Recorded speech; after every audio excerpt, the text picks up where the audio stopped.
అక్కడ బీజేపీ మాటలు కోటలు దాటినా చేతలు గడప దాటలేదు. ఎందుకు? గెలుస్తామనుకున్న మున్సిపాలిటీలో సింగిల్ డిపిట్ వార్డ్కే ఎందుకు పరిమితం కావాల్సి వచ్చింది? కాషాయ పార్టీ అట్టర్ ఫ్లాప్ షోకు బాధ్యులెవరు?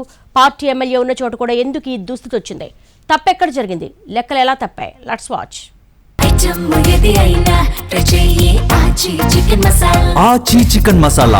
నిజామాబాద్ జిల్లా ఆర్మూర్లో బీజేపీకి పట్టుంది. కాషాయం కంచుకోటలో ఆర్మూరు పట్టణం ఒకటని నమ్ముతారు ఆ పార్టీ పెద్దలు. అందుకు తగ్గట్టే గత అసెంబ్లీ ఎన్నికల్లో ఎమ్మెల్యే రాకేష్ రెడ్డి 18,000 మెజార్టీతో గెలిచారు. అలాగే లోక్సభ ఎన్నికల్లోనూ ఆర్మూరు టౌన్లో ఆ పార్టీకి చెప్పుకోదగ్గ ఓట్లు పడ్డాయి. పటిష్టమైన కేడర్, బలమైన సంఘ్ పరివార్ నేతలుండడం ఇక్కడ మనకు ప్లస్ అంటూ లెక్కలేసుకుంటూ ఉంటారు కమలం లీడర్స్. అందుకే మున్సిపల్ ఎన్నికల్లో ఆర్మూరు పీఠం మనదేనని గట్టిగా నమ్మారు. బయట కూడా ఈ టౌన్ బీజేపీదే అనేలా టాక్ నడిచింది. కానీ తీరా చూస్తే యాంటీ క్లైమాక్స్ కనిపించింది. ఫలితాలు తల్లకిందులై ఆ పార్టీకి ఊహించని షాక్ ఇచ్చాయి. స్థానికంగా బీజేపీ ఎమ్మెల్యే ప్రాతినిధ్యం వహిస్తున్నప్పటికీ కేవలం 8 వార్డుల్నే గెలుచుకోవడం ఏంటో అర్థం కాక పార్టీ నాయకులు తలలు పట్టుకుంటున్నారట. అసలు ఎక్కడ తేడా కొట్టిందబ్బా అని ఎవరికి వారు ఆరా తీయటం మొదలుపెట్టారు.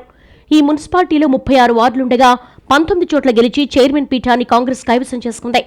కానీ అంత హైపున్న బీజేపీ మాత్రం సింగిల్ డిజిట్కే పరిమితమై కొత్త సందేహాలను లేవనెత్తుతోందంటున్నారు పరిశీలకులు.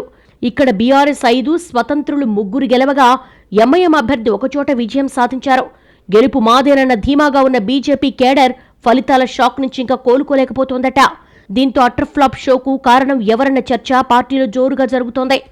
ఆర్మూరు ఫలితాలపై విశ్లేషణ చేస్తామని పార్టీ ఎంపీ సైతం అనడం, లోకల్ కేడర్కు ఎంపీ అరవింద్ క్షమాపణ చెప్పడం లాంటి పరిణామాలను చూస్తుంటే ఇదేం యాదృచ్ఛికంగా జరిగింది కాదన్న సందేహాలు వ్యక్తమవుతున్నాయంటున్నారు కొందరు. పట్టణంలో బలమైన కేడర్ ఉండడం, స్థానికంగా పార్టీ ఎమ్మెల్యే ఉండడం లాంటి బలమైన కారణాలు చాలానే కనిపిస్తున్నా గెలుపునకు బదులు సింగిల్ డిజిట్కే పరిమితం కావడం వెనుకున్న కథల్ని వెలికితీసే పనిలో పార్టీ పెద్దలు ఉన్నట్టుగా సమాచారం. ఆల్రెడీ రంగంలోకి దిగి విశ్లేషణలు మొదలుపెట్టినట్టుగా సమాచారం. సీనియర్ లీడర్స్ మధ్య అంతర్గత విభేదాలు, పట్టణంలో ముఖ్య నేతల పోటీకి దూరంగా ఉండాల్సిన పరిస్థితి ఎందుకొచ్చింది, ఎలక్షన్ టైంలో సీనియర్స్ ఇళ్లకే ఎందుకు పరిమితం కావాల్సొచ్చింది లాంటి అనేక అంశాలపై చర్చ జరుగుతోందట. వాటన్నిటికీ మించి కాంగ్రెస్ మున్సిపల్ చైర్మన్ అభ్యర్థిగా ప్రచారంలో ఉన్న నాయకుడు పోటీ చేసిన వార్డులో బీజేపీ తన అభ్యర్థిని ఎందుకు నిలపలేదన్నది బిగ్ క్వశ్చన్. ఈ విషయంలో తెర వెనుక ఏం జరిగిందంటూ అన్ని అంశాలపై పార్టీ బాధ్యులు ఆరా తీస్తున్నట్టుగా సమాచారం. ఎమ్మెల్యే రాకేష్ రెడ్డి మాట తీరు, వాడే భాష సైతం ఫలితాలపై ప్రభావం చూపిందనే చర్చ ఉంది. ఆయన దూకుడు తత్వం అసెంబ్లీ ఎన్నికల్లో సక్సెస్ కారణం కాగా మున్సిపల్ ఎన్నికలకు వచ్చేసరికి అదే మైనస్ అయిందన్న మాటలు సైతం వినిపిస్తున్నాయి ఆర్మూర్లో. ఎమ్మెల్యే వైఖరి పార్టీని కూడా బలహీనపరుస్తోందని అంటున్నారు. సాధారణంగా ఎన్నిక ఏదైనా దగ్గరుండి పర్యవేక్షించే ఎంపీ అరవింద్ ఆర్మూరు మున్సిపాలిటీని ఎమ్మెల్యేకి వదిలేశారట. ఆయన పర్యవేక్షణ లేకపోవడం కూడా మెరుగైన ఫలితాలు రాకపోవడానికి ఓ కారణంగా చర్చ జరుగుతోంది.